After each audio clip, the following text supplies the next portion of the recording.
Good morning all of U. ഞാൻ തൃശ്ശൂർ ജില്ലയിലെ ഒല്ലൂർ വയലോപ്പള്ളി ശ്രീധരമേനോൻ സ്മാരക ഗവൺമെന്റ് വൊക്കേഷണൽ ഹയർ സെക്കൻഡറി സ്കൂളിലെ ED അധ്യാപിക മഞ്ജു. ഇന്ന് നമ്മളിവിടെ ചേർന്നിരിക്കുന്നത് പ്രോജക്റ്റ് അപ്രൈസലിന്റെ ഡിഫറെന്റ് മെത്തേഡ്സിനെ കുറിച്ച് ഡിസ്കസ് ചെയ്യാനായിട്ടാണ്. അപ്പോൾ എന്താണ് പ്രോജക്റ്റ് അപ്രൈസൽ എന്ന് പറഞ്ഞാൽ? പ്രോജക്റ്റ് അപ്രൈസൽ എന്ന് പറഞ്ഞാൽ ഒരു പ്രോജക്റ്റിനെ വിലയിരുത്തുന്ന പ്രോസസ്സിനെയാണ് പ്രോജക്റ്റ് അപ്രൈസൽ എന്ന് പറയുന്നത്. ഇപ്പൊ നമ്മുടെ മുന്നിലുള്ള പ്രോജക്റ്റുകൾ നമ്മൾക്ക് അതിന്റെ പ്രോഫിറ്റബിലിറ്റി അനുസരിച്ച്, അതിന്റെ ഇക്കണോമിക് വയബിലിറ്റി അനുസരിച്ച്, ടെക്നിക്കൽ എബിലിറ്റി അനുസരിച്ച് അതിനെ അക്സെപ്റ്റ് ചെയ്യണോ റിജക്ട് ചെയ്യണോ എന്ന് ഡിസിഷൻ എടുക്കുന്നതിന് വേണ്ടി നമ്മൾ ഈ പ്രോജക്റ്റിനെ വിലയിരുത്തുന്നുവെങ്കിൽ ആ മെത്തേഡിനെ, ആ പ്രോസസ്സിനെ പറയുന്ന പേരാണ് പ്രോജക്റ്റ് അപ്രൈസൽ എന്ന് പറയുന്നത്. ഈ പ്രോജക്റ്റ് അപ്രൈസലിനെ വിലയിരുത്താനായി ഒത്തിരി മെത്തേഡുകൾ ഉണ്ട്. അതിൽ നിങ്ങൾ കഴിഞ്ഞ ക്ലാസ്സുകളിൽ ഒരു മെത്തേഡിനെ കുറിച്ച് പഠിച്ചിരുന്നു. അപ്പൊ എന്താണ് പേ ബാക്ക് മെത്തേഡ്? ടീച്ചർ ഒന്നൊന്നത് ഡിസ്കസ് ചെയ്ത് പോകാം, കാരണം നമ്മൾ കഴിഞ്ഞ ക്ലാസ്സിൽ പഠിച്ചതാണ്. ഈ പേ ബാക്ക് മെത്തേഡ് എന്ന് പറഞ്ഞാൽ it is used to ascertain the pay back period. Pay back period കണ്ടുപിടിക്കുന്നതിന് വേണ്ടിയിട്ടാണ് പേ ബാക്ക് മെത്തേഡ് നമ്മൾ എന്ത് ചെയ്ത് ഉപയോഗിക്കുന്നത്. വളരെ സിമ്പിൾ ആയിട്ടൊരു മെത്തേഡാണ്, കാൽക്കുലേറ്റ് ചെയ്യാൻ എളുപ്പമാണ്, സിമ്പിൾ ആണ്. പക്ഷേ അതിന് ഒത്തിരി ലിമിറ്റേഷൻസ് ഉണ്ട്. നമ്മൾ പറഞ്ഞ പേ ബാക്ക് പീരീഡ് കണ്ടുപിടിക്കാൻ വേണ്ടിയിട്ട് യൂസ് ചെയ്യുന്ന മെത്തേഡാണ്. അപ്പൊ എന്താണ് പേ ബാക്ക് പീരീഡ് എന്ന് പറഞ്ഞാൽ? Pay back period is the time required to recoup or recollect the original investment. നമ്മൾ മുടക്കുന്ന മൂലധനം തിരിച്ചു പിടിക്കാൻ വേണ്ടി വരുന്ന കാലയളവിനെയാണ് പേ ബാക്ക് പീരീഡ് എന്ന് പറയുന്നത്. അപ്പൊ പേ ബാക്ക് പീരീഡ് നമ്മൾ ഏറ്റവും കുറഞ്ഞ കാലയളവിൽ തിരിച്ചു പിടിക്കുന്ന ഇൻവെസ്റ്റ്മെന്റ് ഏതാണോ, പ്രോജക്റ്റ് ഏതാണോ, ആ പ്രോജക്റ്റ് ആയിരിക്കും നമ്മൾ അക്സെപ്റ്റ് ചെയ്യുന്നത്. പക്ഷേ അതിന് ഒത്തിരി ലിമിറ്റേഷൻസ് ഉണ്ട്. എന്താണ് ആ ലിമിറ്റേഷൻസ് എന്ന് നോക്കാം. ഇപ്പൊ നമ്മള് ഫോർ എക്സാമ്പിൾ, ടീച്ചർ ഒരു എക്സാമ്പിളിലൂടെ തന്നെ പറഞ്ഞു തരാം. ഇപ്പൊ നമ്മള് ഒരു 1 ലക്ഷം രൂപ ഇപ്പൊ നമ്മൾ മുടക്കുകയാണ്. ഈ 2020 നവംബറിൽ നമ്മൾ 1 ലക്ഷം രൂപ മുടക്കുന്നു, ഇൻവെസ്റ്റ് ചെയ്യുന്നു. നമ്മൾ 3 വർഷം കഴിയുമ്പോൾ നമ്മൾ പേ ബാക്ക് പീരീഡ് കണ്ടുപിടിച്ചു. അപ്പൊ പേ ബാക്ക് പീരീഡ് പറയുന്നത് 3 years ആണ്. അപ്പോൾ 3 വർഷം കഴിയുമ്പോൾ നമുക്ക് ഈ 1 ലക്ഷം രൂപ തിരിച്ചു പിടിക്കാനായി സാധിക്കും എന്നാണ് പേ ബാക്ക് മെത്തേഡ് പറയുന്നത്. നിങ്ങളൊന്ന് ആലോചിച്ച് നോക്കുക, ഇപ്പത്തെ 1 ലക്ഷത്തിന്റെ വാല്യൂവും ആഫ്റ്റർ 3 years കഴിഞ്ഞ് കിട്ടുന്ന 1 ലക്ഷത്തിന്റെ വാല്യൂവും തമ്മിലൊന്ന് കമ്പയർ ചെയ്ത് നോക്കാം. ഈക്വൽ ആണോ? ഇപ്പൊ നമുക്ക് ഈ 1 ലക്ഷം രൂപ മുടക്കിയാൽ കിട്ടുന്ന വസ്തുക്കൾ ആഫ്റ്റർ 3 years കഴിഞ്ഞാൽ നമുക്ക് കിട്ടുമോ? ഇല്ലല്ലോ. എന്തുകൊണ്ടാണത്? ടൈം വാല്യൂ ഓഫ് മണി കുറയുന്നു, അല്ലെ? പണത്തിന്റെ മൂല്യം ഓരോ ദിവസം കഴിയും തോറും പണത്തിന്റെ മൂല്യം കുറഞ്ഞു വരികയാണ്. അപ്പൊ പിന്നെ നമുക്ക് എന്ത് ചെയ്യാൻ സാധിക്കില്ല. ഇപ്പത്തെ 1 ലക്ഷത്തിന് അതേ മൂല്യം ആഫ്റ്റർ 3 years കഴിഞ്ഞാൽ ഉണ്ടാവില്ല. അപ്പൊ പിന്നെ നമ്മൾ നോക്കൂ, നമ്മൾക്കത് പ്രോജക്റ്റ് ആക്സെപ്റ്റ് ചെയ്യണോ റിജക്ട് ചെയ്യണോ എന്ന് ഡിസിഷൻ എടുക്കുമ്പോൾ ആ time value of money consider ചെയ്തില്ലെങ്കിൽ അതൊരു ഇഫക്റ്റീവ് മെത്തേഡ് ആയിരിക്കുമോ? അല്ലല്ലോ. അപ്പൊ അങ്ങനെ ആ ഒരു ടൈം വാല്യൂ ഓഫ് മണി കണക്കിലെടുക്കുന്ന ഒരു പുതിയ മെത്തേഡിനെ കുറിച്ച്, ഒരു ഡിഫറെന്റ് മെത്തേഡിനെ കുറിച്ച് നമ്മൾ ആലോചിക്കുന്നുണ്ട്. പേ ബാക്ക് മെത്തേഡിന്റെ ലിമിറ്റേഷൻസിനെ ഓവർകം ചെയ്യുന്നതിന് വേണ്ടിയിട്ട് ഡിഫറെന്റ് മെത്തേഡ്സ് നമുക്കുണ്ട്. ആ മെത്തേഡ്സിനെ കുറിച്ചാണ് നമ്മൾ ഇന്നിവിടെ ഡിസ്കസ് ചെയ്യാൻ പോകുന്നത്. അപ്പൊ ഏതൊക്കെയാണ് ആ 3 methods? Net present value method, profitability index method and internal rate of return method. Net present value method or NPV. Net present value method is the difference between present value of all cash inflows and present value of all cash outflows. Net present value എന്ന് പറഞ്ഞാൽ it is the difference between present value of cash inflows. Cash inflowsന്റെ present valueവും cash outflowsന്റെ present valueവും തമ്മിലുള്ള ഡിഫറൻസിനെയാണ് എന്തെന്ന് പറയുന്നത്? Net present value method എന്ന് പറയുന്നത്. അപ്പൊ എന്താണ് cash inflow, എന്താണ് cash outflow? Cash inflow means the money come to the business. ബിസിനസ്സിലേക്ക് വരുന്ന പണത്തിനെയാണ് ക്യാഷ് ഇൻഫ്ലോ എന്ന് പറയുന്നത്. എങ്ങനെയാണ് ബിസിനസ്സിലേക്ക് പണം വരിക? നമ്മൾ പ്രൊഡ്യൂസ് ചെയ്യുന്ന, നമ്മുടെ പ്രോജക്റ്റിൽ നിന്ന് കിട്ടുന്ന പ്രോഡക്റ്റുകളെ വിറ്റിട്ട് അല്ലെങ്കിൽ നമ്മൾ കൊടുക്കുന്ന സർവീസുകളിൽ നിന്ന് നമുക്ക് തിരിച്ചു കിട്ടുന്ന പണം, ആ പണം നമ്മുടെ ബിസിനസ്സിലേക്ക്, ആ സെയിൽ നടത്തുന്ന കിട്ടുന്ന പണം, അതാണ് ബിസിനസ്സിലേക്ക് വരുന്ന ഇൻഫ്ലോ എന്ന് പറയുന്നത്. എന്താണ് ക്യാഷ് ഔട്ട്ഫ്ലോ എന്ന് പറഞ്ഞാൽ? Cash outflow means the cost of investment. നമ്മൾ ആ പ്രോജക്റ്റ് നടത്തുന്നതിന് വേണ്ടി നമുക്ക് വരുന്ന ഇൻവെസ്റ്റ്മെന്റ് എന്താണോ, അതിന്റെ കോസ്റ്റ് എന്താണോ, അതിനെയാണ് ക്യാഷ് ഔട്ട്ഫ്ലോ എന്ന് പറയുന്നത്. അപ്പൊ നമുക്ക് ബിസിനസ്സിലേക്ക് വരുന്ന പണത്തിന്റെ പ്രസന്റ് വാല്യൂ, നമ്മുടെ കയ്യിൽ നിന്ന് പോകുന്ന പ്രസന്റ് ക്യാഷ് ഔട്ട്ഫ്ലോസിന്റെ പ്രസന്റ് വാല്യൂ തമ്മിലുള്ള ഡിഫറൻസ് ആണ് നെറ്റ് പ്രസന്റ് വാല്യൂ എന്ന് പറയുന്നത്. ഈ മെത്തേഡിന്റെ പ്രത്യേകത എന്താണെന്ന് പറഞ്ഞാൽ it takes into account the time value of money. എന്തിനെ കണക്കിലെടുക്കുന്നുണ്ട്? നമ്മൾ പേബാക്ക് മെത്തേഡിന്റെ ഇമ്പോർട്ടന്റ് ലിമിറ്റേഷൻ ആയ ടൈം വാല്യൂ ഓഫ് മണി എവിടെ കണക്കിലെടുക്കുന്നു? നെറ്റ് പ്രസന്റ് വാല്യൂ മെത്തേഡിൽ കണക്കിലെടുക്കുന്നുണ്ട്. ഓക്കെ, അപ്പോ ഇനി ടീച്ചറോട് പറയാൻ പോകുന്ന ഒരു കാര്യം വളരെ ഇമ്പോർട്ടന്റ് ആയിട്ടുള്ള ഒരു ടോപ്പിക്കാണ്. 8 മാർക്കിന്റെ വരുന്ന എസ്സേ ടോപ്പിക്കാണ് നെറ്റ് പ്രസന്റ് വാല്യൂ എന്ന് പറയുന്നത്.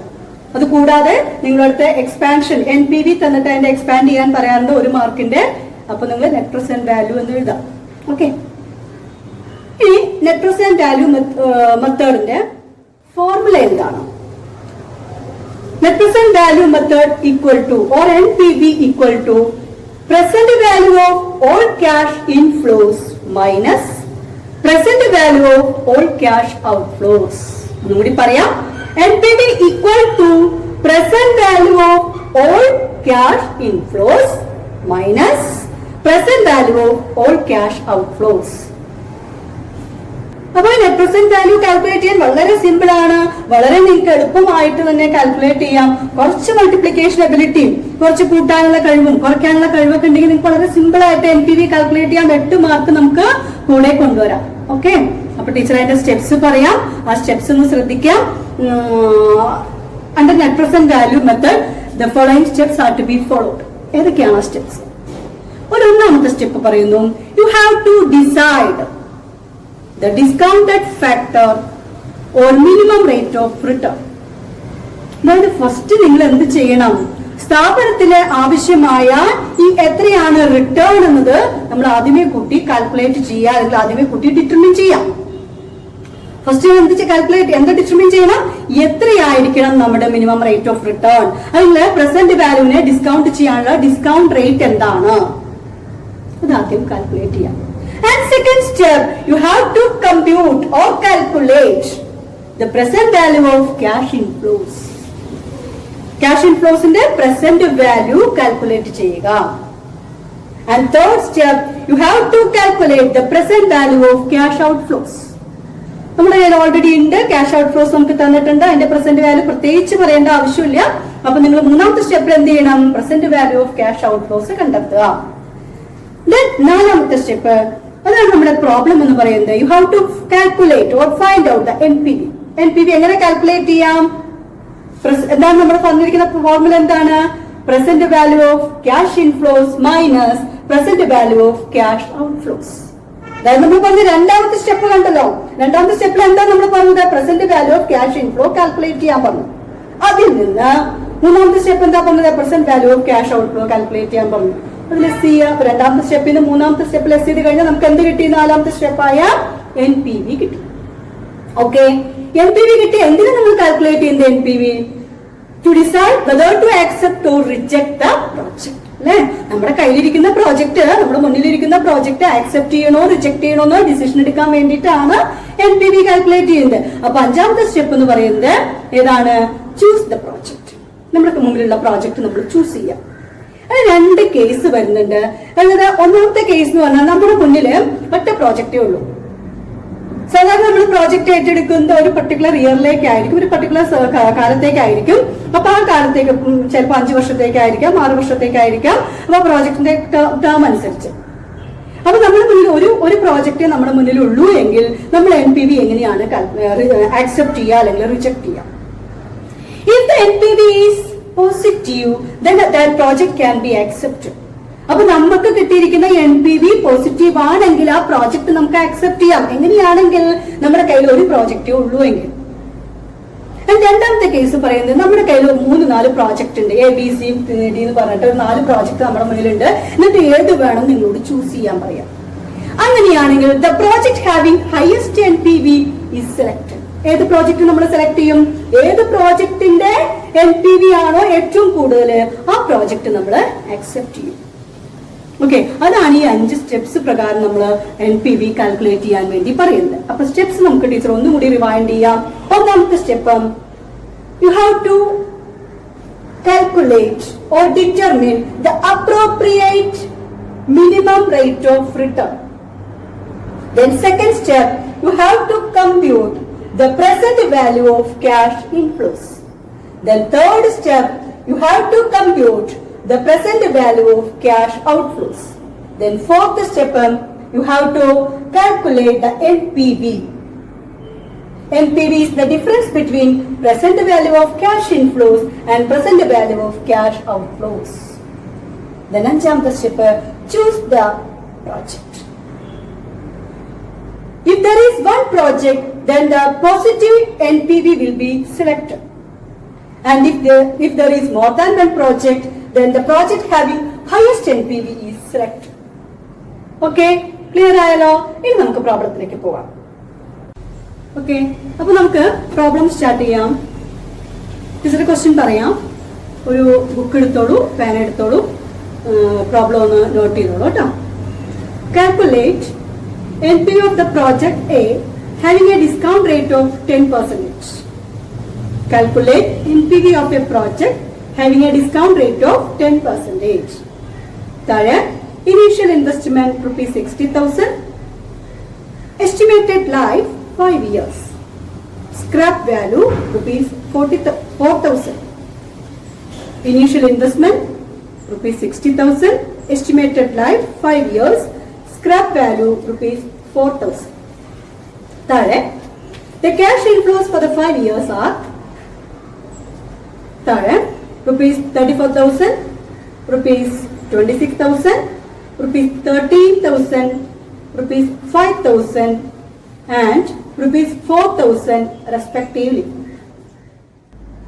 ഇനി താഴെ discounted factor at 10% for 5 years are. Discounted factor at 10% for the 5 years are 0.909, 0.826, 0.751, 0.683 and 0.621 respectively. അപ്പൊ നോക്കിയേ, പ്രോബ്ലം നോക്കിയേ, നമുക്ക് ടീച്ചർ ഒന്ന് പ്രോബ്ലം ഒന്ന് എക്സ്പ്ലെയിൻ ചെയ്ത് പറഞ്ഞു തരാം. നിങ്ങളോട് എന്താ പറഞ്ഞേക്കണേ നോക്കിയേ, ഒരു പ്രോജക്റ്റ് NPV കാൽക്കുലേറ്റ് ചെയ്യാനാണ്. നമ്മൾ ഒന്നാമത്തെ സ്റ്റെപ്പിൽ പറഞ്ഞ discounted rate, minimum rate of return എത്രയാണ്? 10%. ആ മിനിമം റേറ്റ് ഓഫ് റിട്ടേണിന്റെ 10%മായ മിനിമം റേറ്റ് ഓഫ് റിട്ടേണിന്റെ പ്രസന്റ് വാല്യൂ കണ്ടുപിടിക്കാനുള്ള ഡിസ്കൗണ്ടഡ് ഫാക്ടർ ആണ് നമുക്ക് താഴെ തന്നിരിക്കുന്നത്. 909, 826, 751, 683, 621 എന്നൊക്കെ പറഞ്ഞിട്ട് നമുക്ക് തന്നിട്ടില്ലേ? അതിന് ഈ 10%ത്തിന്റെ പ്രസന്റ് വാല്യൂ കണ്ടുപിടിക്കാനുള്ള ഡിസ്കൗണ്ട് ഫാക്ടറുകളാണ്. ഓക്കെ, ഇനി ഇനീഷ്യൽ ഇൻവെസ്റ്റ്മെന്റ് എത്രയാണ് നമ്മൾ മുടക്കുന്നത്? Cash outflow. ഓക്കെ, നമ്മൾ മുടക്കുന്ന മൂലധനം ക്യാഷ് ഔട്ട്ഫ്ലോ എത്രയാണ്? 60,000 രൂപ. ഇനി നമ്മൾ ഏറ്റെടുത്തിരിക്കുന്ന പ്രോജക്റ്റ് എത്ര വർഷത്തേക്ക് ഏറ്റെടുത്തിരിക്കുന്നത് നോക്കിയേ? 5 വർഷത്തേക്കാണ് നമ്മൾ ഈ പ്രോജക്റ്റ് ഏറ്റെടുത്തിരിക്കുന്നത്. താഴെ കാണുന്ന നോക്കിയേ, സ്ക്രാപ്പ് വാല്യൂ. എന്താണ് scrap value? Scrap value means the residual value of A product. Residual value of A project. ഒരു പ്രോജക്റ്റ് ചെയ്യുമ്പോൾ നമ്മളൊരു പർട്ടിക്കുലർ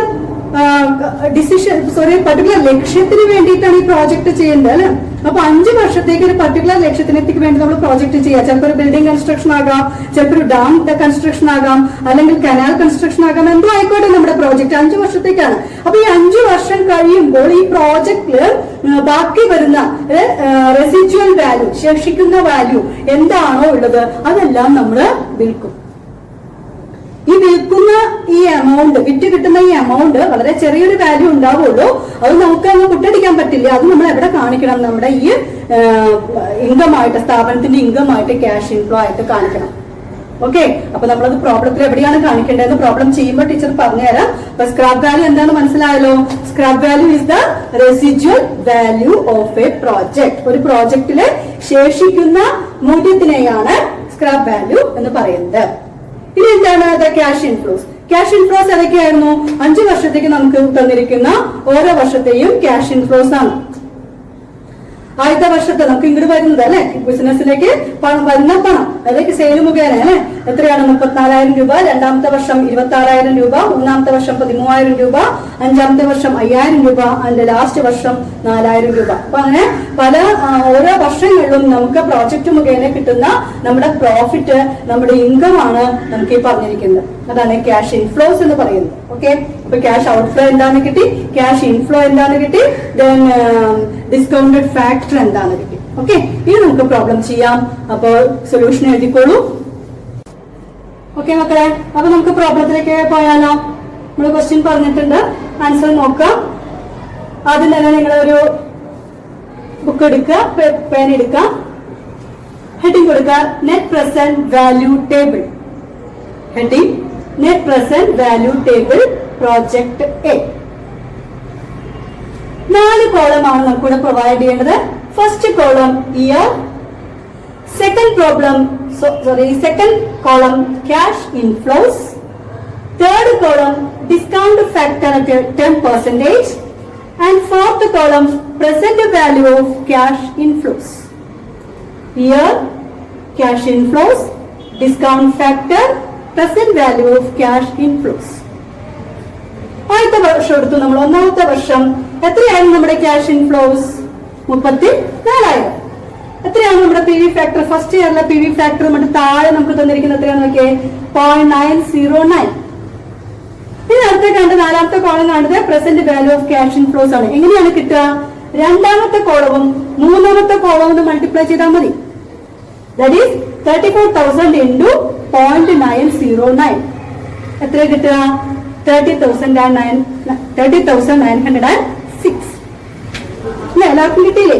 രണ്ടുകൂടി മൾട്ടിപ്ലൈ ചെയ്തപ്പോ 30,906 കിട്ടും. Then second year cash inflows 26,000, discounted factor 0.826, then multiply ചെയ്യൂ. എത്രയാണ്? 21,476. അതുപോലെ തന്നെ തേർഡ് കോളം ചെയ്യാം. 13,000.751, then 9,763. Fourth column 5,000, discounted factor 0.683, and present value 3,415. കിട്ടിയല്ലോ അല്ലെ? അഞ്ചാമത്തെ വർഷം എത്രയാണ് ക്യാഷ് ഇൻഫ്ലോസ്? 4,000. എത്രയാണ് ഡിസ്കൗണ്ടഡ് ഫാക്ടർ? 0.621, ആൻഡ് മൾട്ടിപ്ലൈ ചെയ്യുമ്പോൾ എത്ര കിട്ടും? 2,484. നമ്മൾ ലാസ്റ്റ് നോക്കിയാൽ നമ്മുടെ കയ്യിൽ ഒരു സ്ക്രാപ്പ് തന്നിട്ടുണ്ട്. സ്ക്രാപ്പ് എന്താണെന്ന് ടീച്ചർ പറഞ്ഞു. നമുക്ക് വിൽക്കുമ്പോൾ കിട്ടുന്നത് അതായത് ബിസിനസ്സിൽ അവശേഷിച്ച് ബിസിനസിന്റെ കാലശേഷം എന്തൊക്കെയാണോ ബിസിനസ്സിൽ അവശേഷിക്കുന്നത് അതൊന്നും നമ്മൾ പുറത്തേക്ക് കളയുന്നില്ല. അത് നമ്മൾ എന്ത് ചെയ്യുന്നു? ഒരു കുറഞ്ഞ വിലക്ക് വിൽക്കുകയാണ്. ശേഷിക്കുന്ന വില ആ സാധനങ്ങളൊക്കെ നമ്മൾ കുറഞ്ഞ വിലക്ക് വിൽക്കുകയാണ്. അതിനെയാണ് റെസിജ്വൽ വാല്യൂ അല്ലെങ്കിൽ സ്ക്രാപ്പ് എന്ന് പറയാം. ഞാൻ പറഞ്ഞു അത് കൊണ്ടുപോയി നമുക്ക് പുട്ടടിക്കാൻ പറ്റില്ല. നമ്മൾ എവിടെ തന്നെ കാണിക്കണം? നമ്മുടെ ടേബിളിൽ തന്നെ കാണിക്കണം. നമ്മുടെ ഇൻകം ആയിട്ട് കാണിക്കണം. നമുക്ക് കിട്ടിയിരിക്കുന്നത് അങ്ങനെ നമുക്ക് പ്രോജക്ട് അവസാനിപ്പിച്ചപ്പോൾ നമുക്ക് കിട്ടിയത് 4,000 രൂപയ്ക്കാണ്. 4,000 രൂപയാണ് സ്ക്രാപ്പ് വിറ്റപ്പോൾ കിട്ടിയത്. അത് നമ്മൾ എപ്പോഴും വിൽക്കാം? പ്രോജക്ട് അവസാനിച്ചിട്ടാണ് വിൽക്കുള്ളൂ, അതിന് മുന്നിൽ വിൽക്കില്ലല്ലോ. അപ്പൊ പ്രോജക്ട് അവസാനിക്കുന്നത് ആയതുകൊണ്ട് ആ അഞ്ചാമത്തെ വർഷത്തെ ഡിസ്കൗണ്ടഡ് ഫാക്ടർ തന്നെ എടുക്കാം. തെറ്റിക്കരുത്. അഞ്ചാമത്തെ വർഷത്തെ ഡിസ്കൗണ്ടഡ് ഫാക്ടർ എടുത്തുകൊണ്ട് സ്ക്രാപ്പിനെ മൾട്ടിപ്ലൈ ചെയ്യുക. അപ്പൊ എത്ര കിട്ടും? 2,484. ഇനി നിങ്ങൾ ചെയ്യേണ്ടത് എന്താണ്? ലാസ്റ്റ് കോളം, നാലാമത്തെ കോളത്തിന്റെ ടോട്ടൽ ചെയ്യാം. എല്ലാ present value of cash inflows എല്ലാ വർഷത്തെയും 5 വർഷത്തെയും കൂടി ടോട്ടൽ ചെയ്യാം. സ്ക്രാപ്പ് അടക്കം എല്ലാം കൂടി ടോട്ടൽ ചെയ്യാം. അപ്പൊ ടോട്ടൽ ചെയ്യുമ്പോൾ എത്ര വരും? 70,528. എന്റെ നേരെ എഴുതാം present value of total cash inflows. Okay, ഇനി നമുക്ക് NPV കണ്ടുപിടിക്കാം. നമ്മൾ എന്തിനാണ് കണ്ടുപിടിച്ചിരിക്കുന്നത്? NPV എന്ന ആ പോയിന്റ് കണ്ടെത്താനായിട്ടാണ്. അപ്പൊ നമുക്കിവിടെ പ്രസന്റ് വാല്യൂ ഓഫ് ക്യാഷ് ഇൻഫ്ലോസേ കിട്ടിയിട്ടുള്ളൂ. നമ്മുടെ കയ്യിൽ present value of cash outflows ഉണ്ട്. അപ്പൊ നമുക്കിനി NPV കണ്ടുപിടിക്കാം. ഓക്കെ, അപ്പൊ നമുക്ക് NPV കാൽക്കുലേറ്റ് ചെയ്യാം. അപ്പൊ NPV കാൽക്കുലേറ്റ് ചെയ്യുന്നതിന് മുമ്പ് നമ്മൾ ആദ്യം ഫോർമുല എഴുതുക. ഫോർമുല എഴുതുന്നതിന് മാർക്കുണ്ട്, 1 മാർക്കുണ്ട്. അതുകൊണ്ട് നിർബന്ധമായിട്ട് ഫോർമുല എഴുതുക കേട്ടോ. അപ്പൊ NPV equal to present value of cash inflows minus present value of cash outflows. അപ്പൊ ഇനി എത്രയാണ് present value of cash inflows? എത്രയാണ്? നമ്മുടെ ടേബിളിൽ നമുക്ക് കിട്ടിയിട്ടുണ്ടല്ലോ 70,528 മൈനസ് എത്രയാണ് present value of cash outflow ഇപ്പൊ നമ്മൾ മുടക്കുന്ന മുതൽ സെയിം തന്നെ. എത്രയാണ്? 60,000. ക്വസ്റ്റ്യനിലുണ്ട് ഇനീഷ്യൽ ഇൻവെസ്റ്റ്മെന്റ് പറഞ്ഞ ക്വസ്റ്റ്യനില്ലേ, അത് തന്നെ. അപ്പൊ 70,528 മൈനസ് 60,000 എത്ര കിട്ടും? 10,528. NPV equal to 10,528. ഓക്കെ, അപ്പൊ NPV കണ്ടെത്തി കഴിഞ്ഞു. പക്ഷെ പ്രോബ്ലം നമുക്ക് ഇനി അവസാനിപ്പിച്ചെന്ന് പറയാറായിട്ടില്ല. നമ്മളോട് ക്വസ്റ്റ്യൻ ഇങ്ങനെയും ചോദിക്കും, നിങ്ങളോട് സജസ്റ്റ് ചെയ്യാനാ പറയുന്നത്. ഏത് പ്രോജക്ട് വേണം, അല്ലെങ്കിൽ ഈ പ്രോജക്ട് ആക്സെപ്റ്റ് ചെയ്യണോ റിജക്ട് ചെയ്യണോ നിങ്ങളോട് സജസ്റ്റ് ചെയ്യാനാണ് പറയുന്നത്. അപ്പൊ നമ്മൾ ആ ഒരു സജഷൻ കൂടി കൊടുത്താലാണ് 8 മാർക്ക് കംപ്ലീറ്റ് ആവുള്ളൂ. അപ്പൊ നമ്മൾ പ്രോബ്ലം എല്ലാം കിട്ടി എന്ന് പറഞ്ഞ് സന്തോഷിക്കേണ്ട, ആ സജഷൻ കൂടി കൊടുക്കുക, അതിന് 1 മാർക്ക് ഉണ്ടാവും. അപ്പൊ ഇവിടെ എന്താണ് നോക്കിയേ, NPV നമ്മൾ പറഞ്ഞിരിക്കുന്നത് NPV പോസിറ്റീവ് ആണെങ്കിൽ ആ പ്രോജക്ട് ആക്സെപ്റ്റ് ചെയ്യാം. നമ്മുടെ മുന്നിൽ ഒരു പ്രോജക്റ്റേ ഉള്ളൂ എങ്കിൽ NPV പോസിറ്റീവ് ആണെങ്കിൽ ആ പ്രോജക്ട് ആക്സെപ്റ്റ് ചെയ്യാനാണ് നമ്മൾ പഠിച്ചത്. ഇപ്പൊ നമ്മുടെ മുന്നിൽ എത്ര പ്രോജക്ട് ഉണ്ട്? പ്രോജക്റ്റേ മാത്രമേ ഉള്ളൂ അല്ലെ. അപ്പൊ അങ്ങനെയാണെങ്കിൽ ഇവിടെ NPV പോസിറ്റീവ് അല്ലേ, അല്ലെ? ക്യാഷ് ഇൻഫ്ലോസ് ആണ് കൂടുതൽ, അപ്പൊ കിട്ടുന്ന NPV പോസിറ്റീവ് ആണ്. അപ്പൊ നമുക്ക് ഈ പ്രോജക്ട് ആക്സെപ്റ്റ് ചെയ്യാം, അങ്ങനെ ഒരു ഡിസിഷൻ എടുക്കാം. അപ്പൊ താഴെ എഴുതാം, here NPV is positive, hence that project can be accepted എന്നുള്ള ഡിസിഷൻ അവിടെ എഴുതിയിരിക്കാം. ഓക്കെ, അപ്പൊ പ്രോബ്ലം നന്നായി ചെയ്ത് പഠിക്കുക. ടെക്സ്റ്റിൽ ഒത്തിരി പ്രോബ്ലംസ് ഉണ്ട്, പ്രോബ്ലം നന്നായിട്ട് ചെയ്ത് പഠിക്കുക. 8 മാർക്കിന്റെയാണ്, അത്രയും ഇമ്പോർട്ടൻസ് കൊടുത്ത് വളരെ സിമ്പിൾ ആണ്. ഞാൻ പറഞ്ഞു, മൾട്ടിപ്ലിക്കേഷനും അഡീഷനും സബ്ട്രാക്ഷനും അറിയാമെങ്കിൽ തീർച്ചയായിട്ടും നിങ്ങൾക്ക് NPV വളരെ സിമ്പിൾ ആയിട്ട് കാൽക്കുലേറ്റ് ചെയ്യാം. ഓക്കെ, ഇനി അടുത്ത ടോപ്പിക്കിലേക്ക് പോവാം.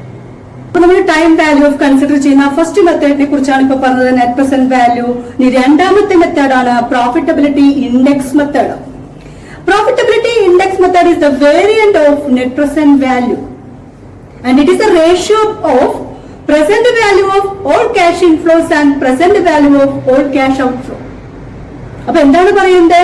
പ്രോഫിറ്റബിലിറ്റി ഇൻഡെക്സ് എന്ന് പറഞ്ഞാൽ നെറ്റ് പ്രസന്റ് വാല്യൂന്റെ ഏകദേശം ഒരു രൂപം തന്നെയാണ്. ഇത് പ്രോഫിറ്റബിലിറ്റി ഇൻഡെക്സ് എന്ന് പറഞ്ഞാൽ present value of cash inflow divided by present value of cash outflow. നമ്മുടെ NPVയിലെ ഡിഡക്ട് ചെയ്യാൻ പറയുന്ന കാര്യം ഇവിടെ എന്ത് ചെയ്യുന്നു?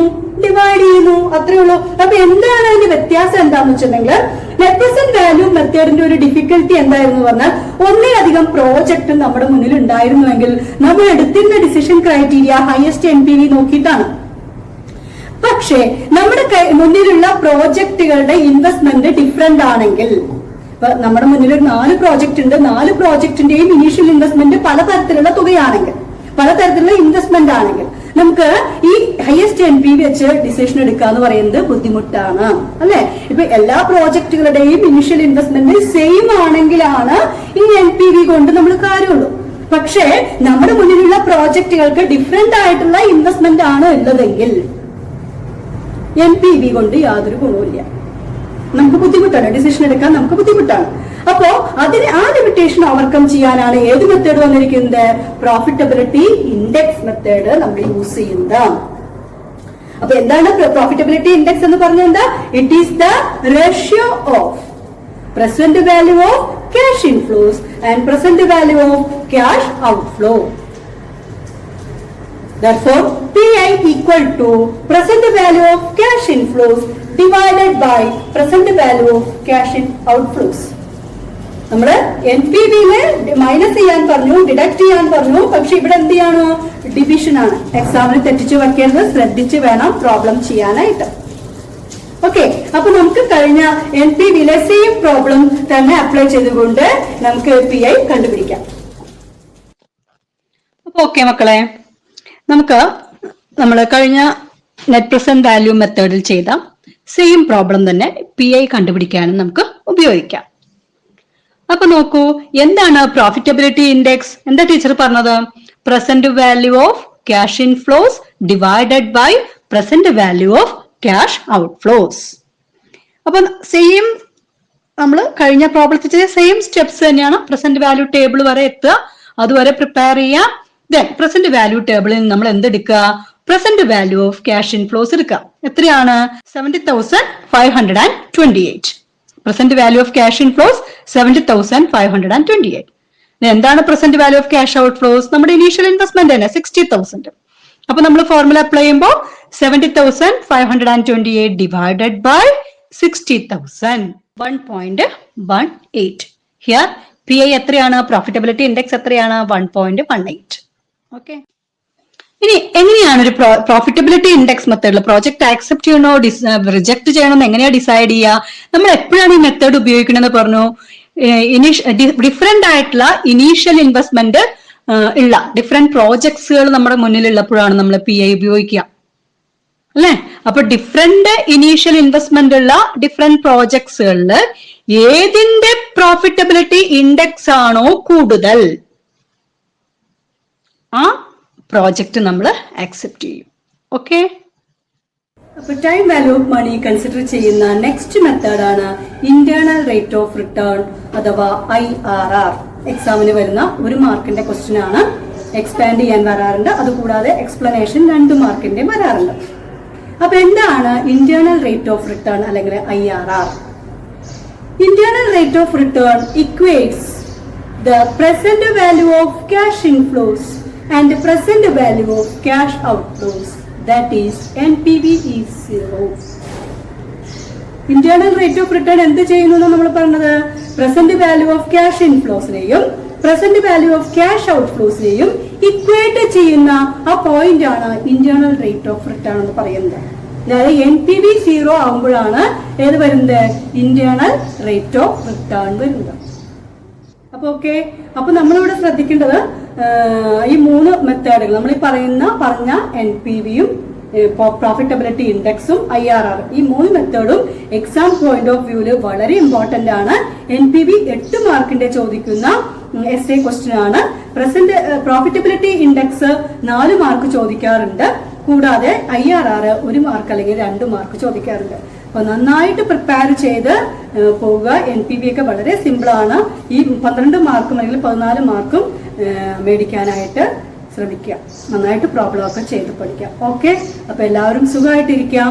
സോപ്പ് ഇടുക, മാസ്ക് ഇടുക, ഗ്യാപ്പ് ഇടുക, എല്ലാ തരത്തിലുള്ള അസുഖങ്ങളിൽ നിന്നും അകന്ന് വളരെ സന്തോഷകരമായിട്ട് ഇരിക്കുക. എല്ലാവർക്കും ആശംസകൾ. Okay, thank you.